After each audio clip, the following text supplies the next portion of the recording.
Assalamualaikum warahmatullahi wabarakatuh.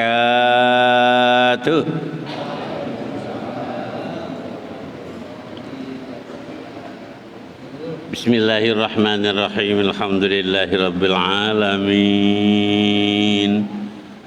Wassalatu wassalamu ala asyrafil anbiya'i wal mursalin wa ala alihi wa ashabihi ajma'in.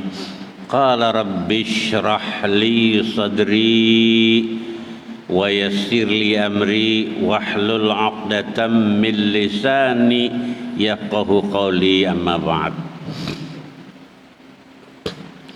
Muslimin muslimat, jamaah majlis taklim, jamaah salat subuh, semuanya yang saya hormati, saya muliakan. Semuanya yang tak dapat saya rinci satu persatu, yang saya hormati, saya muliakan. Pertama-tama mari kita selalu berucap syukur. Terima kasih kehadirat Allah Subhanahu wa taala atas segala rahmat, nikmat yang telah dilimpah curahkan kepada kita semua, yang jumlahnya tidak terhitung, antara lain berupa kesehatan jasmani, rohani, lingkungan hidup, sehingga dengan rahmat nikmat berupa kesehatan jasmani rohani ini, pagi ini kita dapat berjumpa lagi, berkumpul lagi di masjid ini dalam rangka mengabdikan kepada-Nya, mengabdikan diri kepada-Nya.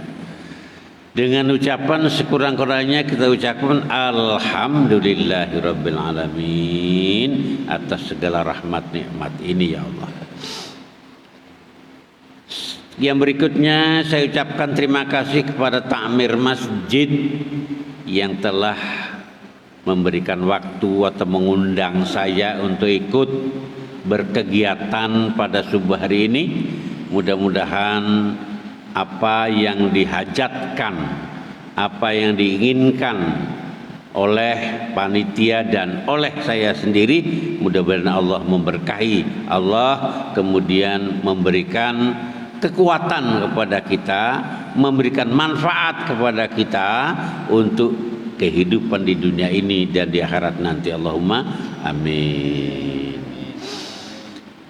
Oleh karena itu, dalam rangka memenuhi undangan ini, ceramah subuh kali ini saya akan membahas dengan sebuah judul, tuduhan orientalis barat terhadap sembelihan kurban. Kenapa saya ambil judul ini? Karena kita sudah hampir sampai kepada Idul Kurban. Sejarah kisah masalah kurban, Nabiullah Ibrahim diperintahkan untuk menyembelih anaknya yang bernama Ismail. Kita sudah sering mendengar. Oleh karena itu, kali ini saya kepingin bagaimana pandangan orientalis terhadap ibadah kurban kita ini, apa yang mereka celotehkan. Nah, ini kok orientalis barat itu kan selalu mencari-cari di mana celah-celah kelemahan dari syariat atau ketentuan hukum dalam Islam. Padahal dikoreksi bagaimanapun tidak ada kelemahannya, mereka tidak akan mampu mencari kelemahannya. Kenapa? Kesempurnaan ada pada hukum Islam yang diturunkan oleh Allah Subhanahu wa taala, termasuk ibadah kurban. Hadirin sekalian berbahagia, syariat berkorban, hukum berkorban ini sudah ada sejak awal kehidupan manusia. Sejak zaman Nabiullah Adam itu sudah ada ketentuan masalah korban, walaupun tidak sama dengan zaman ini atau zaman kita ini. Kenapa? likulli minkum syir'atan wa minhaja. Tiap-tiap generasi ada ketentuan hukum yang harus dipatuhi. Kita ini termasuk generasi akhir yang sudah disempurnakan pada zaman sejak awal datangnya Rasulullah Muhammad sallallahu alaihi wasallam. Jadi sejarah kurban ini adalah sejak awal kehidupan manusia. Katakanlah kurban ini adalah sepanjang kehidupan manusia. Mana dasar hukumnya? Quran yang cerita. Watlu alaihim naba'a bnai Adam bil haq. Hai Muhammad, coba ceritakan kepada umatmu tentang masalah kisah dua orang anak Nabiullah Adam dikala mereka kurban. Iz qarraba qurbanan fatuqabbila min ahadihima wa lam yutaqabbal minal akhar. Yaitu kisah anak Nabiullah Adam, Qabil dan Habil. Iz qarraba, dikala keduanya melaksanakan kurban, fatuqabbila min ahadihima, korban dari satu anak diterima, yaitu korbannya Habil, sedangkan korbannya Qabil tidak diterima. Lam yutaqabbal minal akhar, tidak diterima korban yang lain. Fatuqabbila min ahadihima wa lam yutaqabbal minal akhar. Yaitu akhor di sini adalah korbannya si Qabil. Kenapa? Satu, tidak didasari dengan ikhlas. Yang kedua, tidak sesuai dengan ketentuan yang diinginkan. Habil, dia berkorban dengan korban hewan yang cukup bagus, memenuhi syarat. Dia gemuk, dia katakanlah melengkapi sesuai dengan kesenangan keinginan manusia. Orang sing kering, tidak penyakitan, pokoknya yang bagus. Sedangkan Qabil anak Barb, dia hanya korban berupa tanaman-tanaman, hasil panen tanaman yang jelek-jelek. Ya. Kenapa?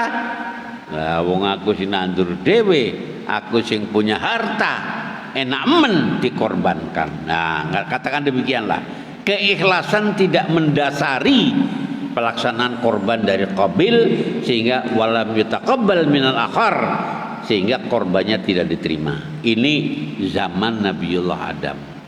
Jadi zaman anak Nabi Adam pada korban, ada yang diterima, ada yang tidak diterima. Begitu juga sampai hari ini, korban itu ada yang diterima, ada yang tidak diterima. Sesuai dengan, nah ini syarat rukun korban sesuai dengan keikhlasan orang yang berkorban, sehingga nilainya masing-masing berbeda. Nah ini awal, jadi kita buka awal kehidupan manusia sudah ada kurban. Terus berjalan sampai dengan Nabiullah Ibrahim, barulah tegas kurban itu adalah wa fadainahu bizibhin azim. Jadi kita sudah maklum bagaimana kisah Nabiullah Ibrahim akan menyembelih anaknya. Kenapa diperintahkan oleh Allah? Inni ara fil manami anni azbahuk fanzur madza tara. Nah, tadi malam saya mimpi diperintah oleh Allah untuk menyembelih kamu. Bagaimana pendapatmu? Qala ya abati fa'al ma tu'mar. Ayah, laksanakan apa yang diperintahkan. Nah, terus falamma aslama wa tallahu lil jabin. Ringkas kisah ayat itu mengatakan dikala keduanya sudah pasrah, berserah diri, mengikhlaskan diri untuk melaksanakan perintah Allah ini, walaupun berat sebenarnya anak kon beleh. Nabi Ibrahim ini kan diuji, sudah 80 tahun mereka kawin dengan Sarah, belum punya anak. Nah, setelah punya anak kon beleh. Nah, ini suruh buang, sudah dibuang di Mekah, dari Palestina ke Mekah itu ratusan kilo lah.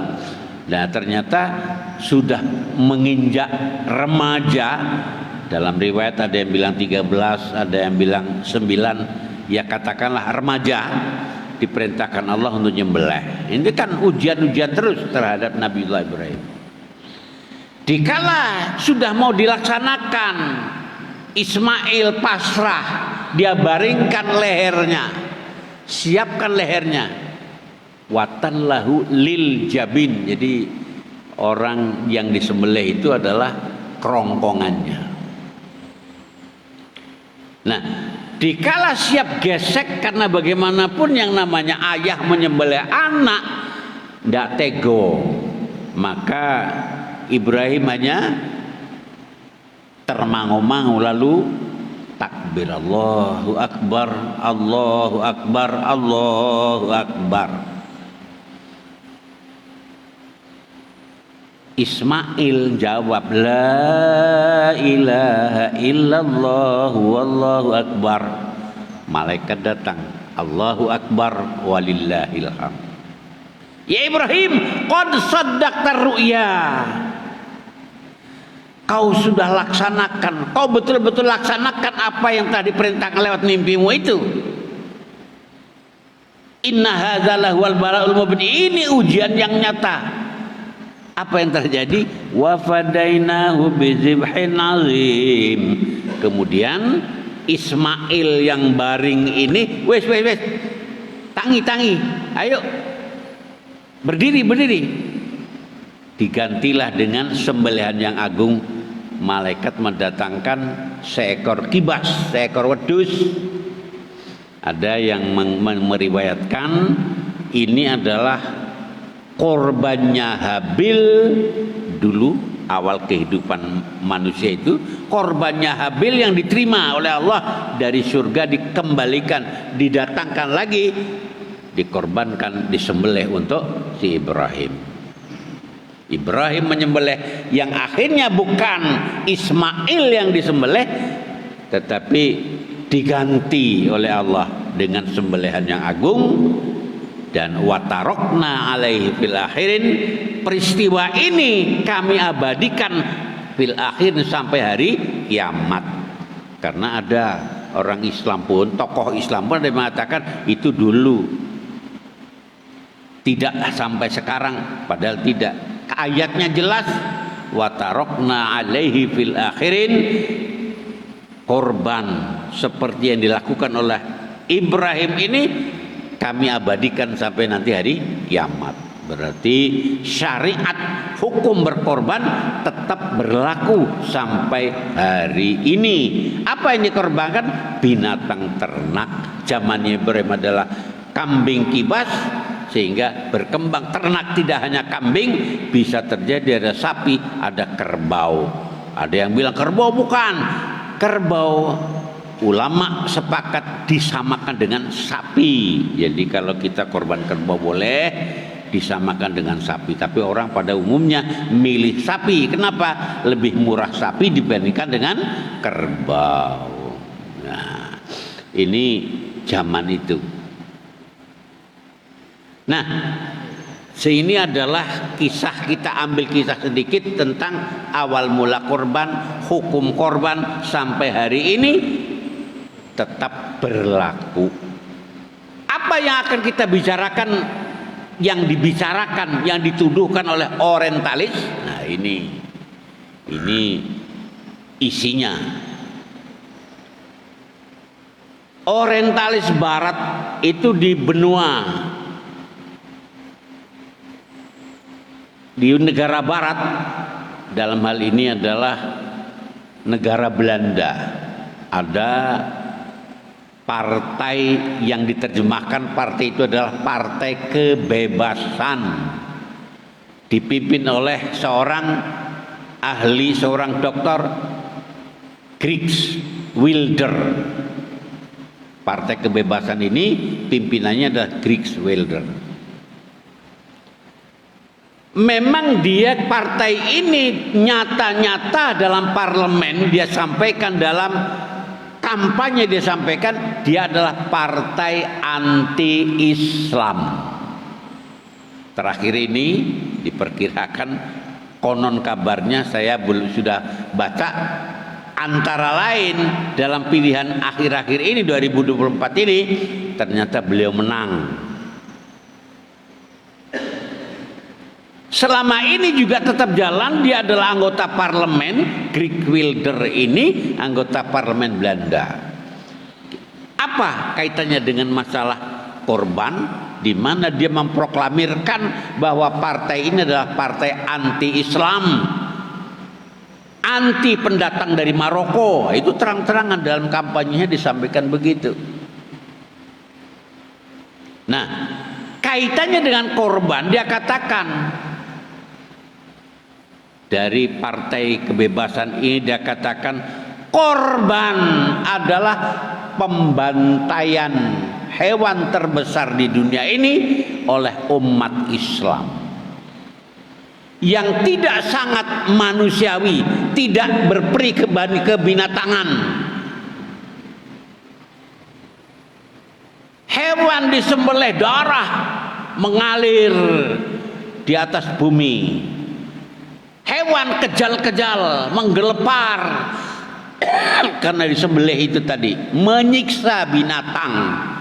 Katanya partai ini lain dengan sembelihan orang barat, bagus. Nah, ini kita mau bandingkan sekarang.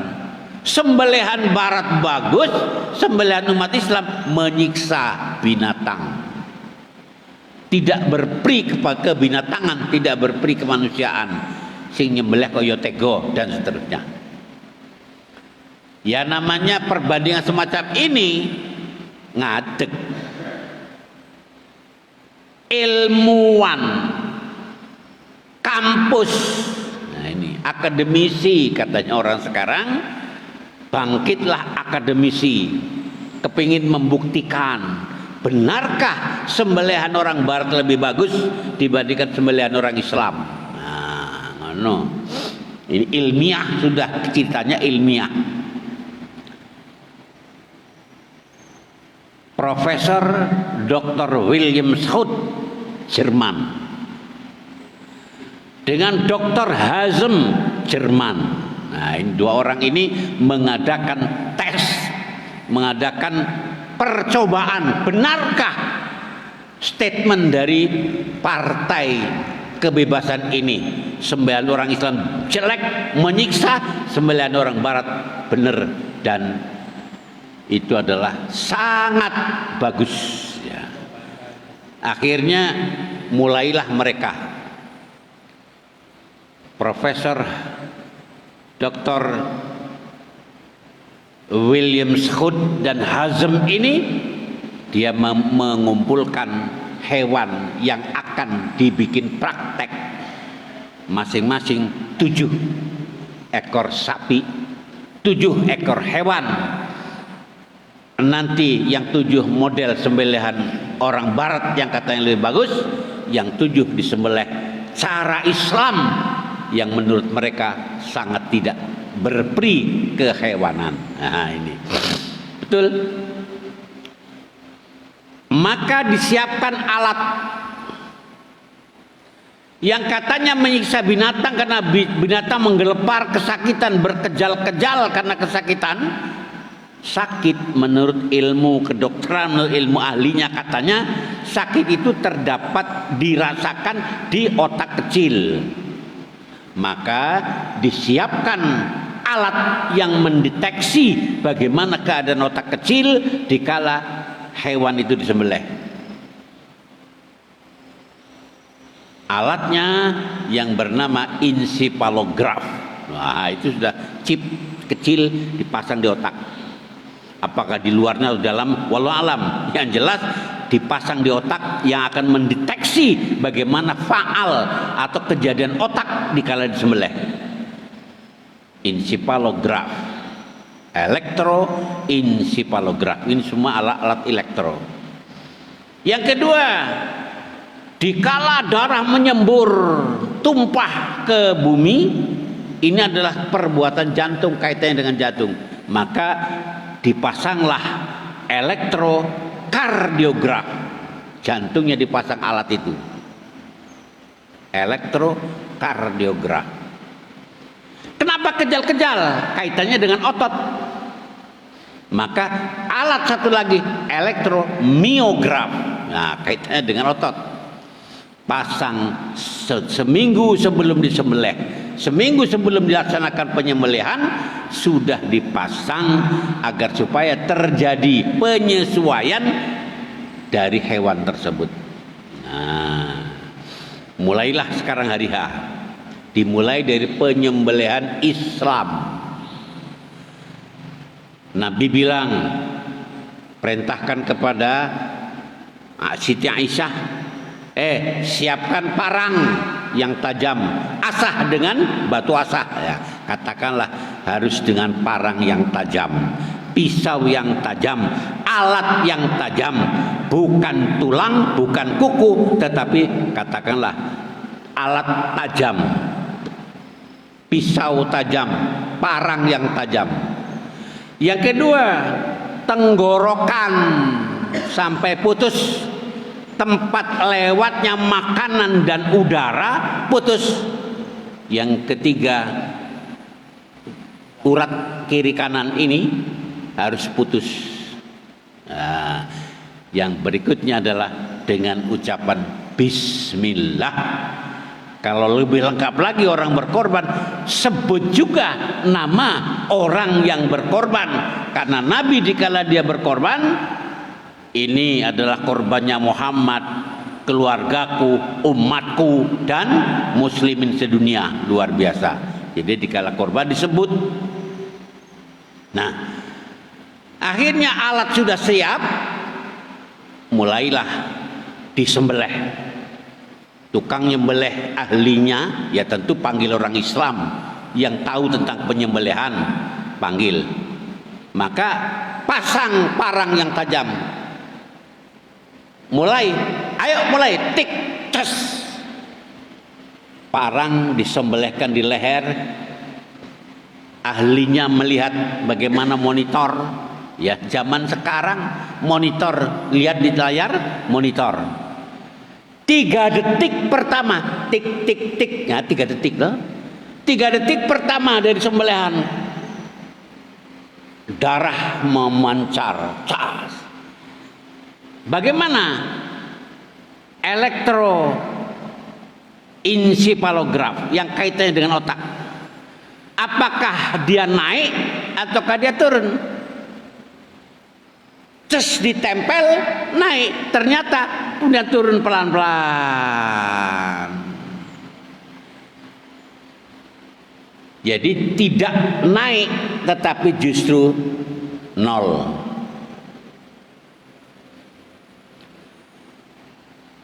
Yang kedua, dia lihat jarum yang menunjukkan bagaimana, apakah dia apa kegiatan dari jantung dikala darahnya tertumpah,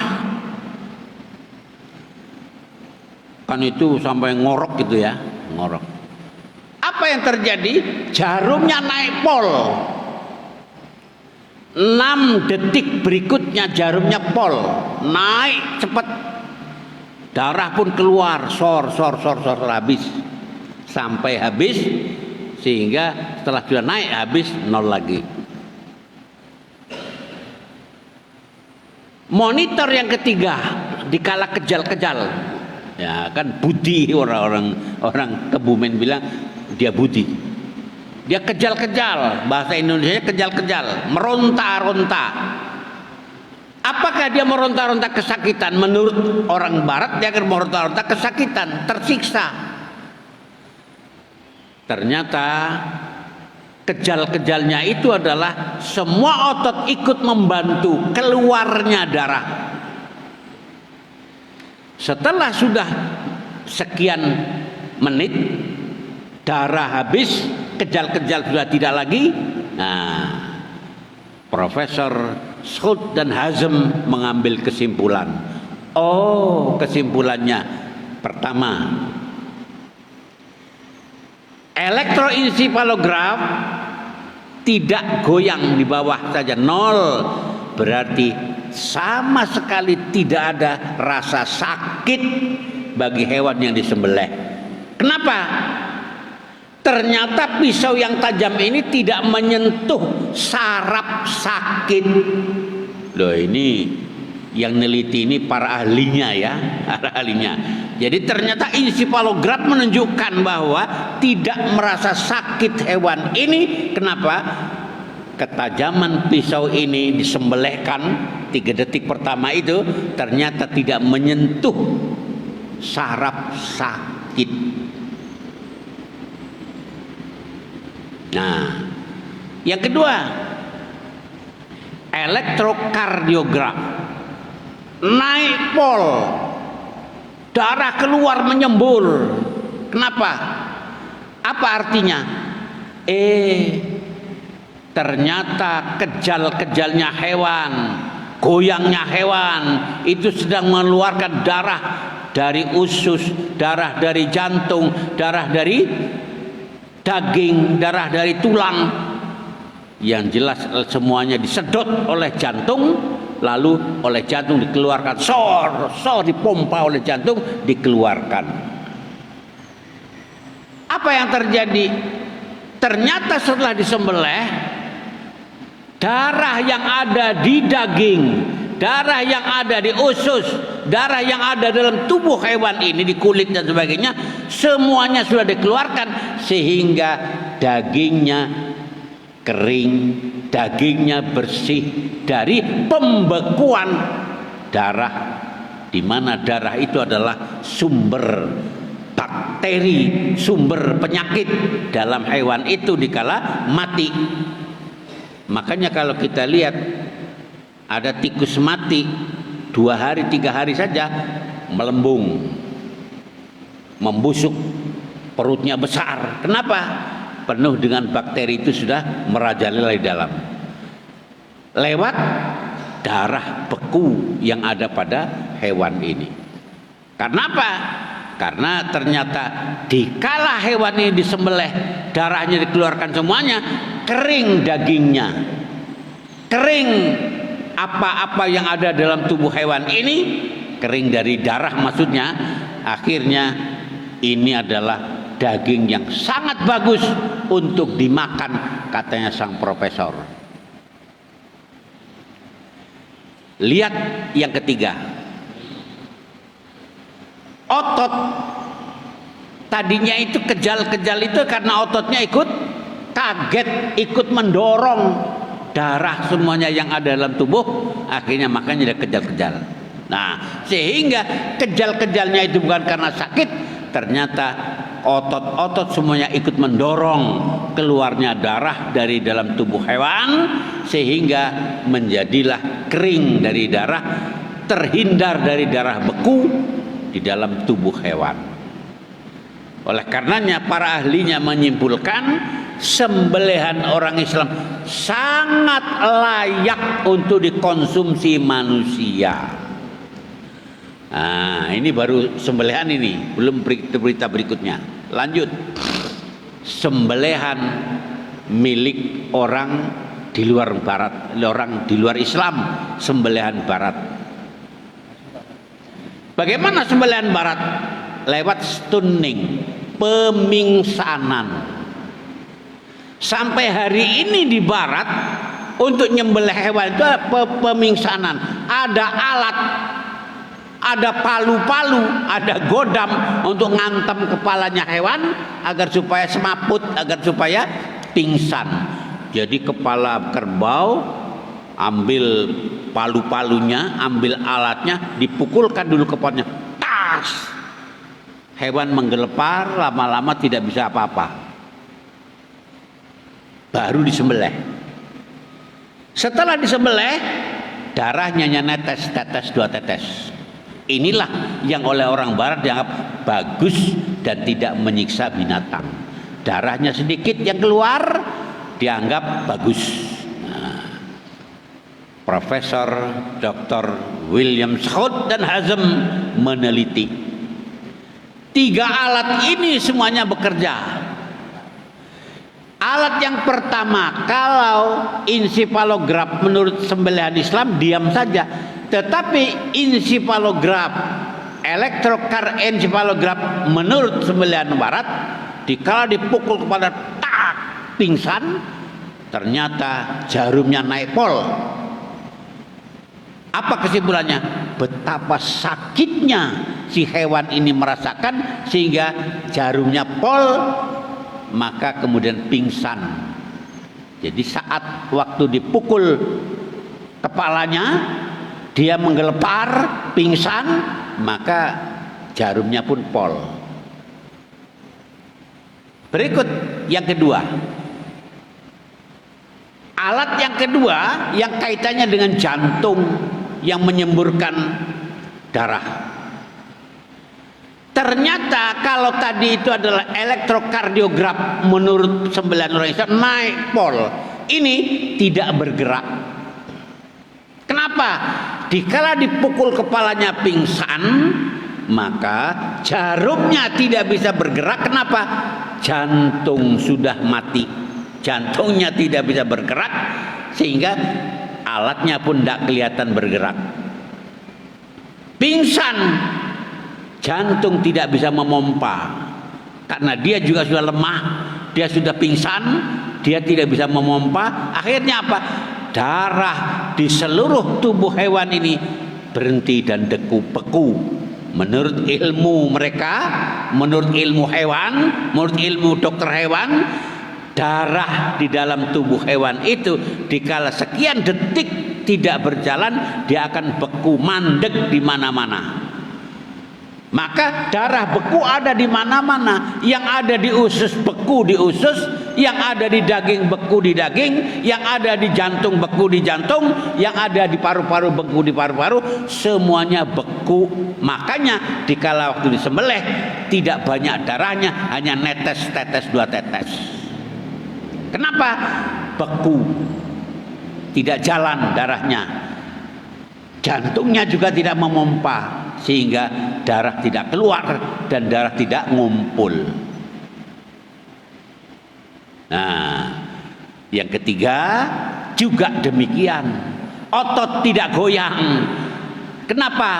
Karena memang semuanya sudah tidak bisa jalan, semuanya sudah setengah mati. Kalau toh belum mati, tetapi pada dasarnya semuanya sudah mati, tidak bisa bergerak. Mesin-mesin dalam tubuh hewan ini sudah dikala pingsan semuanya berhenti. Kesimpulannya, nah ini kesimpulannya, Dr. Hazm, Profesor William Schaut, dia berkesimpulan, oh, sembelihan Barat tidak layak dimakan, tidak layak dikonsumsi oleh manusia, layak dikonsumsi untuk haum.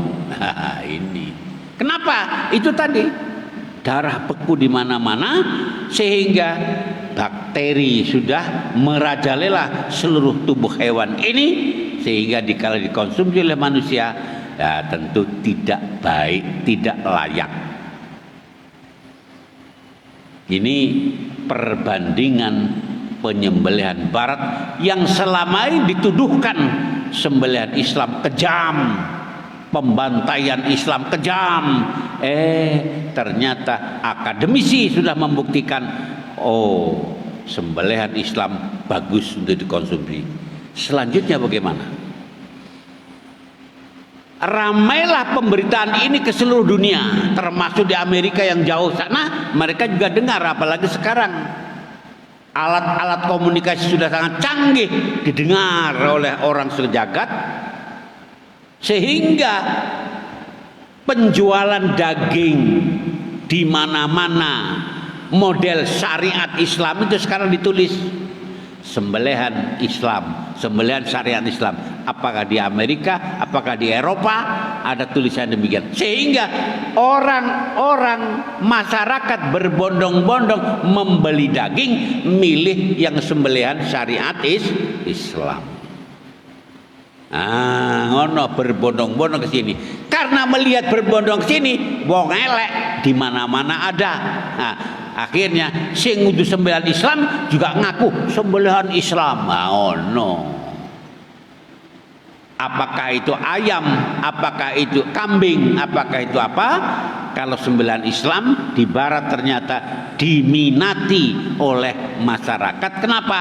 Karena sudah diketahui secara ilmiah sembelihan Islam adalah sangat bagus untuk dikonsumsi oleh manusia. Yang meneliti ini Profesor William Schaut ini asalnya kan bukan Islam, tetapi karena ilmunya adalah ilmu objektif, ya dia katakan, oh ternyata bagus ini. Dibandingkan ini yang katanya sembelihan barat lebih bagus, ternyata lebih tidak layak untuk dimakan oleh manusia. Ini Profesor Dr. William Schaut yang bicara dari Hannover University, Jerman, universitas yang ternama di Jerman. Ini jadi yang neliti ini justru orang di luar Islam. Sembelihan itu ternyata cocok. Ya bagaimanapun namanya saja, syariat yang diturunkan Allah melalui Rasul. Rasul tidak pernah bohong. Nabi tidak pernah bohong.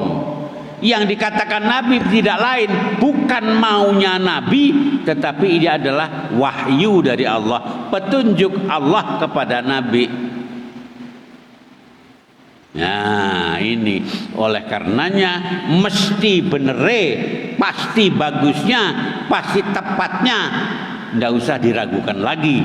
Ternyata itu adalah karena itu datang dari Allah, ajaran itu datang dari Allah, pasti benarnya. Ini sudah masalah keyakinan, masalah keimanan. Oleh karenanya ya kita bersyukur, kita berterima kasih. Kenapa? Ternyata ya memang la yanalallahu luhumuha wala dimauha.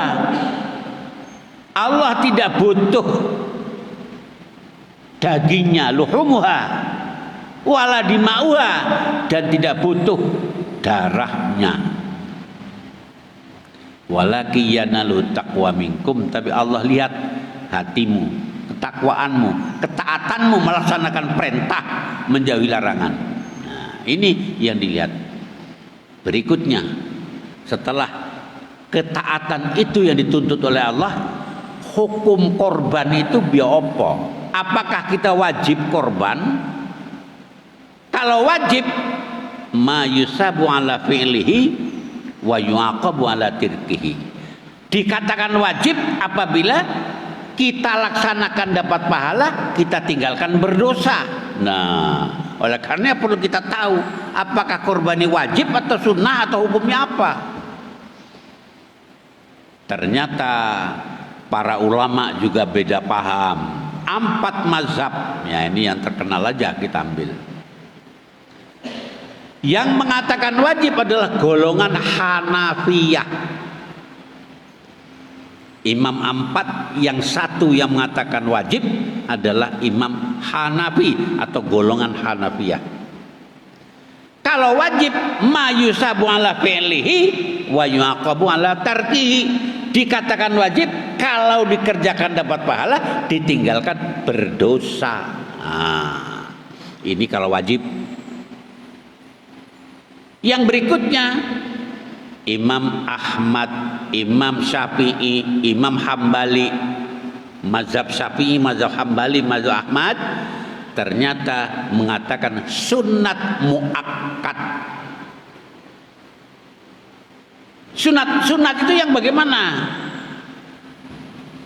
Dikatakan hukum sunnah ialah ma yusabu ala fi'lihi wa la yu'aqabu ala tarkihi. Hukum sunnah adalah apabila dikerjakan dapat pahala, ditinggalkan juga tidak berdosa. Loh, ini jadi kita sekarang tahu, paham kalau memang itu wajib, kalau kita tidak korban, dosa.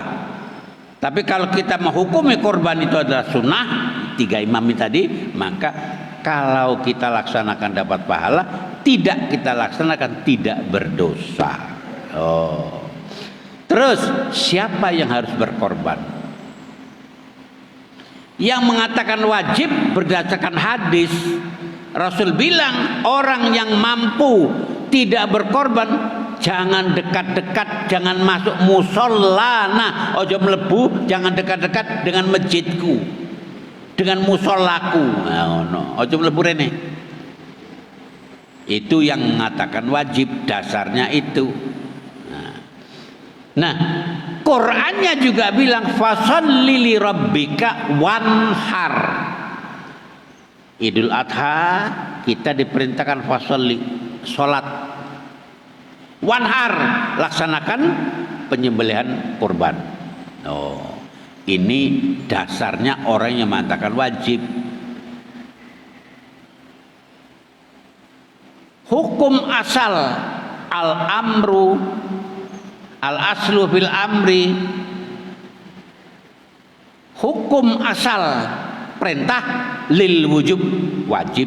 Katanya usul fikih yang mengambil sikap bahwa itu adalah perintah, oleh karenanya wajib dikerjakan. Hanafi. Tapi kalau hukum fikih itu kan macam-macam. Akhirnya orang-orang usul fikih juga mengembangkan semuanya ini. Al aslu ba'dan nahyi yufidul ibahah. Pada dasarnya perintah setelah ada larangan,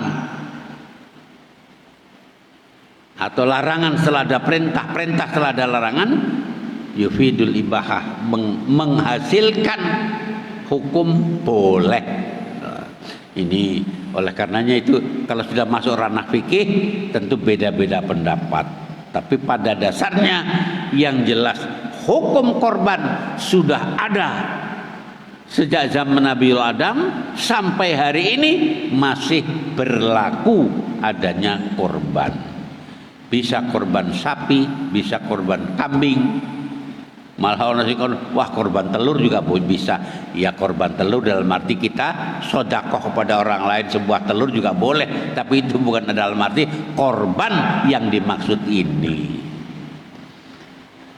Ya, saya rasa ini sudah sampai kepada kesimpulan bahwa kesimpulannya kita melaksanakan korban tergantung wajib bagi kita. Ya itu sudah, nanti pembahasannya panjang, kita tidak membahas hari ini. Ya wajib, ada yang mengatakan sunnah. Nah, jadi kita termasuk yang mana? Monggo yang berkesempatan untuk korban itu adalah muakkad, sangat dianjurkan menurut sebagian besar ulama. Walaupun itu sunnah, tidak wajib, tetapi adalah sunnah muakkad, sunnah yang sangat dianjurkan. Nah, oleh karenanya saya pikir ini saja yang dapat saya sampaikan. Mumpung sudah terang, kita bisa istirahat masing-masing, bisa ngopi ya. Tinggal pulang di rumah sudah kopinya sudah panas, kita tinggal pulang ngopi. Akhirnya lebih dan kurang mohon maaf. Saya akhiri. Wassalamualaikum warahmatullahi wabarakatuh.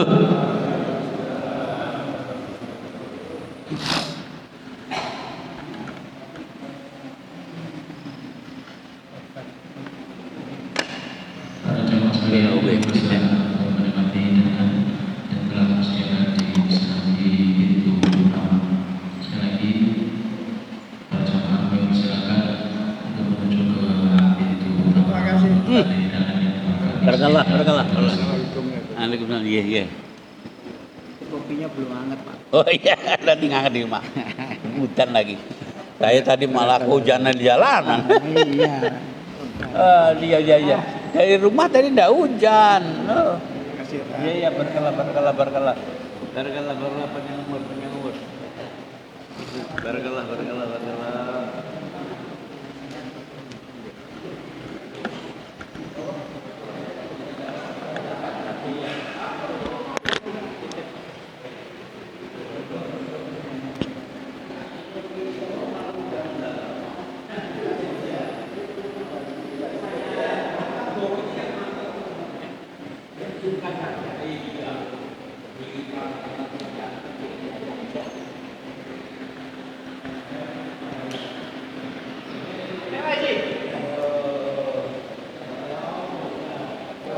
Para jamaah sekalian, kami persilahkan untuk menikmati hidangan yang telah kami sediakan di pintu utama Serambi Masjid Baitus Salam.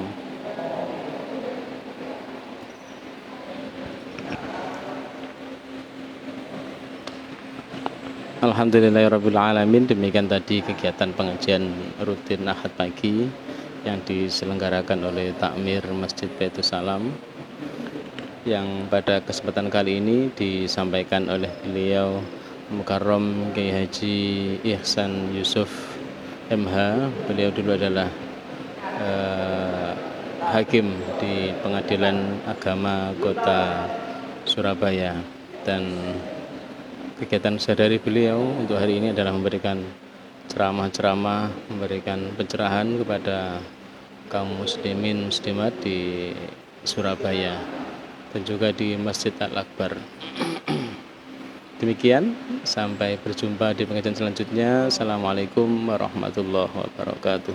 Bila bermanfaat, monggo silakan untuk disimpan dan dibagikan kepada famili serta kerabat semuanya.